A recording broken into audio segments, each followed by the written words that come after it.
恭喜晒高點啊！是魔怪，其實今次係咪都專登因應嗰個形勢而採取一個放頭嘅戰略咧？係啊，咁啊佢出閘不嬲都係快嘅，咁啊呢次抽到個外檔啦。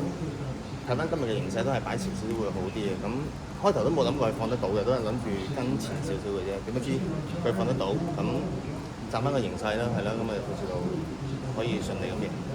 隻馬同埋對上嗰幾場都開始見到佢啲走勢都越嚟越近啦。